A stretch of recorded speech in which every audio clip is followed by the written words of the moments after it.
Estamos en La Venganza Será Terrible, hoy sin público presente, pero recuerden que jueves y viernes habrá matiné en el Caras y Caretas. Los esperamos a las 8 de la noche en la calle Venezuela 330. Hablaremos esta noche de la desgracia de Jacques Coeur, el tesorero real. Vamos a ubicarnos en Francia. El rey era Carlos VII y estaba casado con María de Anjou. Tenían un hijo, Luis, que luego sería Luis XI. Ya contamos que Carlos VII tenía una amante que se llamaba Anne Sorel. Era dama de compañía de la reina y la crónica ha dicho que era la mujer más hermosa de esos tiempos.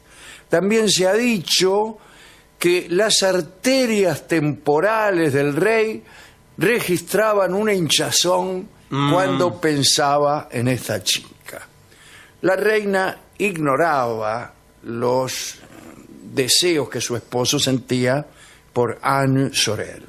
Pero una noche parece que la reina María de Anjou andaba por el palacio y vio que Anne Sorel paseaba por los corredores con el busto descubierto, por decirlo así. Sí, dígalo.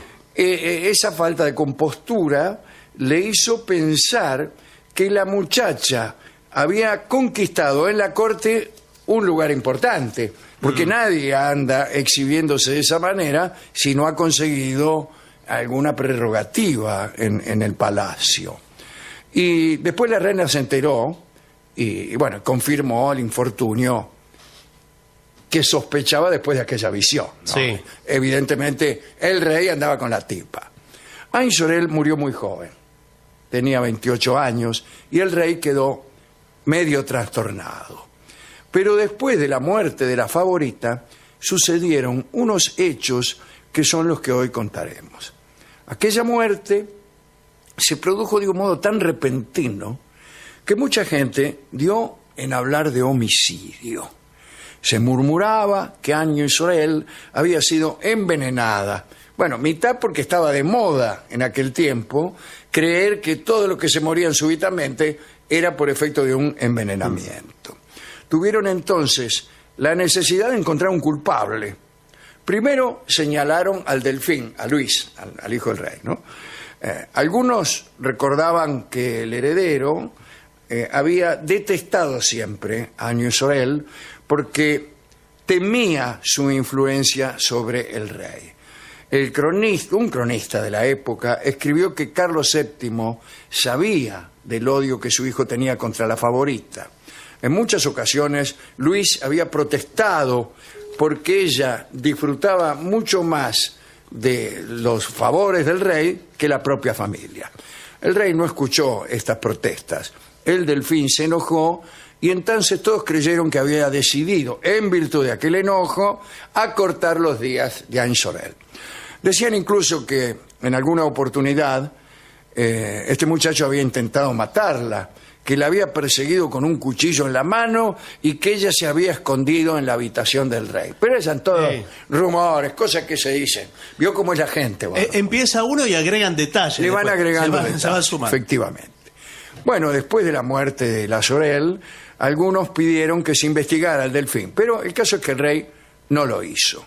En cambio, lo que sí hizo fue buscar otro culpable para tranquilizar al pueblo francés. Se utilizó la muerte de esta chica para culpar a alguien que era un poco perturbador para el rey.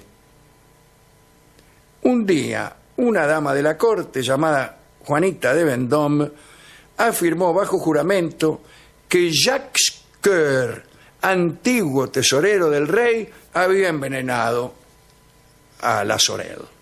Y esta vez Carlos ordenó que se iniciara una investigación, porque ese le gustó más como claro, culpable. ese sí. Sí, este dice, me está gustando para culpable.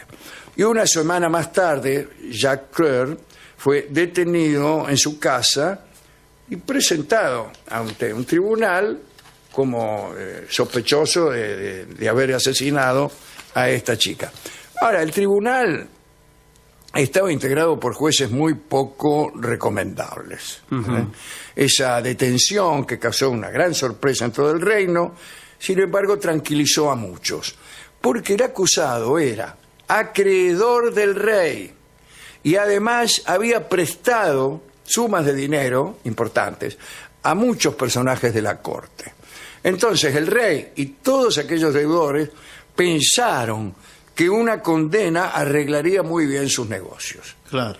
A su vez, los jueces creyeron que condenando a Jacques Coeur ganarían aliados muy poderosos e importantes.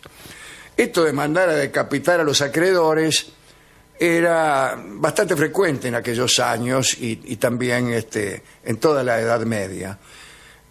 Y esta costumbre perjudicó muchísimo a los judíos de todas partes, dado que por lo general se daba que se dedicaban al préstamo o eran banqueros, así que muchos personajes poderosos eran sus deudores y estos personajes profesaban un antisemitismo que convenía a sus intereses. Claro.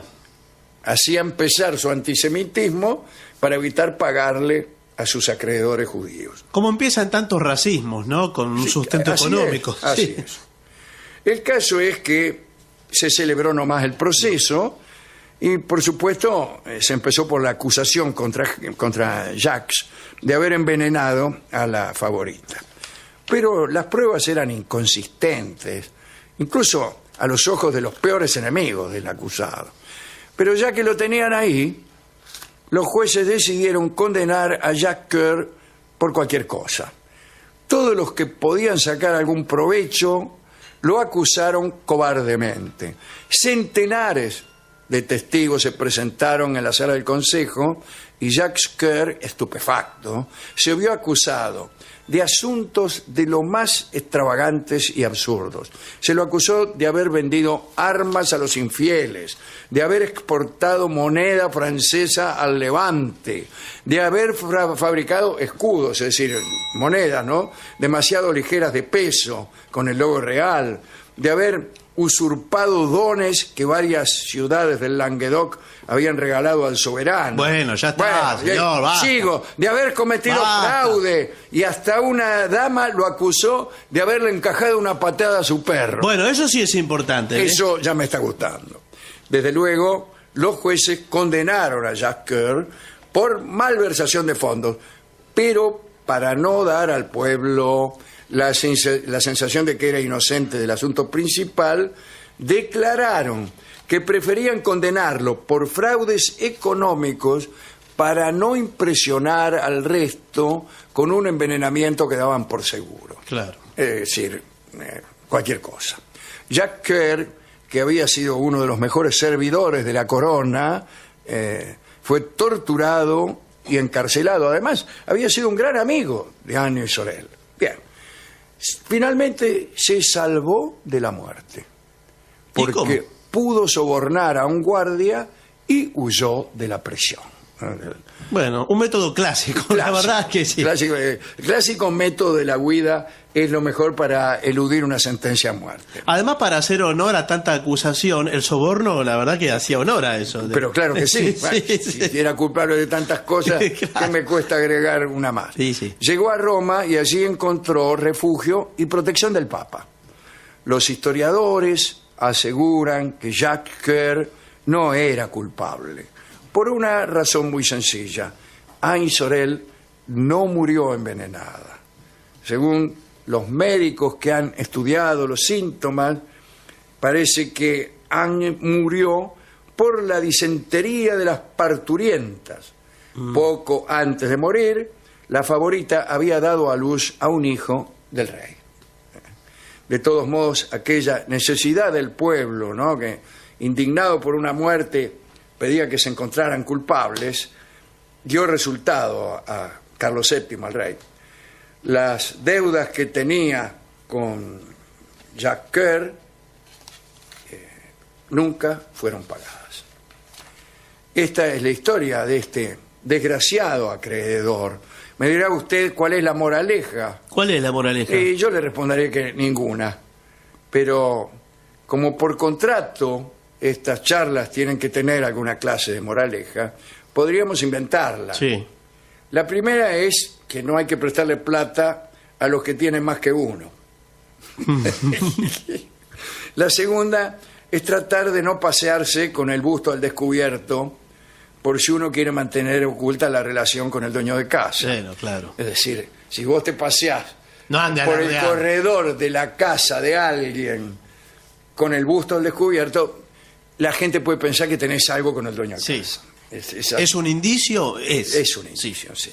Bueno, vamos a dedicar esto a la propia Anne Sorel, a Jacques Coeur y a todos los que han sido mal juzgados para beneficiarse, ¿no?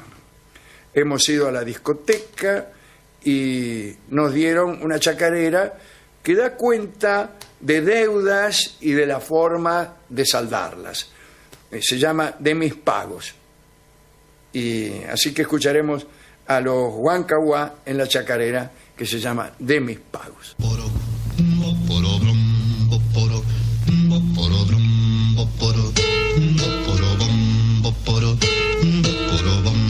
Santiago